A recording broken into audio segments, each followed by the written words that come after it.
On a tendance à penser que le rôle d'un directeur d'hôpital, c'est avant tout la gestion des soins. Mais imaginez une seconde qu'une simple décision administrative puisse l'envoyer tout droit au tribunal. C'est exactement de ce dilemme de plus en plus réel dont on va parler aujourd'hui. Et non, ce n'est pas juste pour faire un titre choc, c'est une vraie angoisse pour beaucoup de directeurs aujourd'hui. Pourquoi ? Parce que le cadre légal dans lequel ils doivent travailler, c'est devenu un véritable champ de mine. Prenons un exemple, celui de la Belgique. Là-bas, la situation est particulièrement complexe. Le cadre réglementaire est d'une densité folle. Le moindre écart, la moindre erreur peut avoir des conséquences énormes. Pensez-y un instant. On a les règles sur les données des patients, qui viennent se superposer aux directives sur la sécurité du personnel, qui elles-mêmes doivent s'articuler avec les lois de la région. Bref, un vrai casse-tête. Alors, c'est quoi concrètement ces hauts risques ? On ne parle pas juste d'une amende pour l'hôpital ou d'un article dans le journal. Non, on parle de conséquences qui touchent les directeurs, personnellement.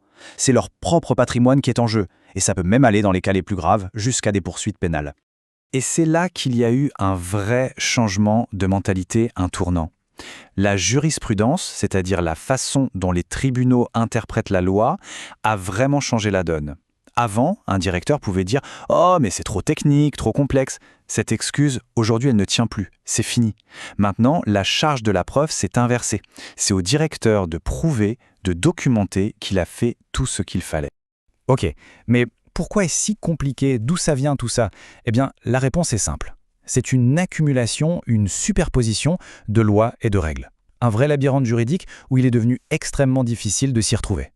Pour bien comprendre, regardez cette pyramide des normes. Tout en haut, on a l'Europe qui donne les grandes lignes, les directives générales, par exemple sur le temps de travail. Ensuite, au niveau en dessous, la Belgique prend ces directives et les transforme en loi nationale. Et comme si ce n'était pas assez, un troisième niveau s'ajoute, les régions et les communautés qui viennent mettre leur grain de sel avec leurs propres règles. Résultat, un hôpital doit constamment jongler avec ces trois niveaux. Imaginez le casse-tête au quotidien. Bon, face à ce labyrinthe, comment on fait pour ne pas se perdre ? Y a-t-il une boussole ? La bonne nouvelle, c'est que oui. En fait, si on prend un peu de recul, on se rend compte que toutes ces lois, aussi diverses soient-elles, se ramènent à 4 grandes obligations fondamentales. 4 piliers. Et ça, c'est une grille de lecture super utile. Et ces 4 piliers, ils forment un cycle. Un cycle de conformité qui s'applique à tout. Prenez n'importe quel sujet, disons la sécurité des patients. Il faut d'abord une bonne organisation, des protocoles clairs. Ensuite, il faut une documentation pour tout tracer. Ces infos, elles servent pour le reporting, les rapports qu'on envoie aux autorités. Et rien de tout ça ne fonctionne si le personnel n'a pas la bonne formation. Vous voyez, tout est lié. Chaque étape est cruciale. Regardons de plus près les 2 premiers. L'obligation d'organisation, c'est un peu les fondations. Il s'agit de mettre en place des procédures claires, de dire qui fait quoi, et bien sûr de donner les moyens, le budget pour que ça tourne. Quant à l'obligation de documentation, c'est la mémoire vive de l'hôpital. C'est la preuve écrite, la trace que tout est fait dans les règles. C'est ce qu'un inspecteur regardera en premier. Et puis on a les 2 autres piliers, la communication et la formation. Le reporting, c'est simple. C'est l'obligation d'être transparent avec les autorités. Il faut leur donner les bonnes informations et pas de secret. Et enfin, la formation. C'est peut-être le point le plus important au fond. Parce que des règles sur un bout de papier, ça ne sert à rien si personne sur le terrain ne les comprend et ne les applique. C'est la formation qui rend tout ça concret. Voilà donc les 4 piliers d'une bonne gouvernance. Mais que se passe-t-il quand ça dérape ? Quand un de ces piliers s'effondre ? Là, les conséquences peuvent être terribles. Et elles s'articulent sur 3 niveaux de responsabilité bien différents. Et attention, le point vraiment important à comprendre, c'est que ces sanctions sont cumulatives. Ce n'est pas l'une ou l'autre, c'est souvent l'une et l'autre et l'autre. C'est un véritable effet domino. Une fois que la première pièce tombe, les autres risquent de suivre dans un enchaînement dévastateur. Le premier niveau de sanction, c'est l'administratif. Là, ce sont les autorités de contrôle qui tapent, et elles peuvent taper très fort. On parle d'amendes qui peuvent monter à des millions d'euros. Mais ce n'est pas tout. Elles peuvent aussi suspendre, voire retirer complètement l'autorisation d'exercer de l'hôpital. Là, c'est carrément la survie de l'établissement qui est en jeu. Deuxième niveau, la responsabilité civile. Et là, ça devient personnel. Très personnel. Si une faute de gestion est prouvée, les directeurs peuvent être condamnés à payer des dommages et intérêts de leur propre poche, avec leur propre argent. Une faute grave, c'est quoi ? Imaginez qu'on ignore volontairement des règles de sécurité et qu'un patient en subisse les conséquences.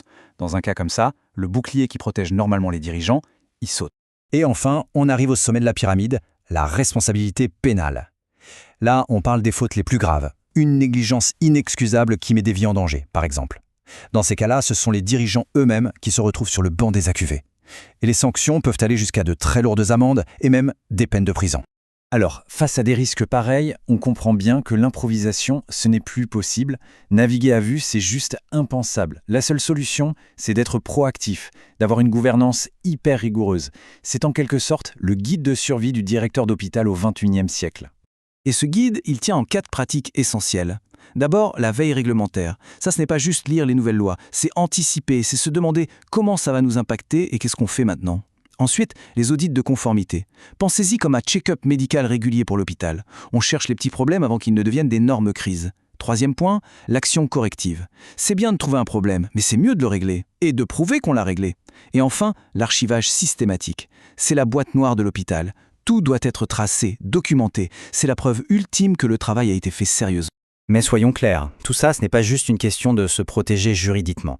On pourrait croire que c'est une contrainte administrative de plus, mais en réalité, ça va beaucoup plus loin. Une bonne gouvernance, c'est la fondation même de la qualité et de la sécurité des soins. Et ça, c'est bien la mission numéro 1 d'un hôpital, non ? Et ça nous amène à une question de fond, une question essentielle pour l'avenir. Dans ce monde de plus en plus complexe, est-ce que la conformité juridique n'est pas en train de devenir, au fond, un nouveau pilier central de la sécurité des patients ? C'est une vraie question. Et elle suggère que la rigueur de la gestion et la qualité des soins ne sont plus deux choses séparées, mais bien les deux faces de la même médaille.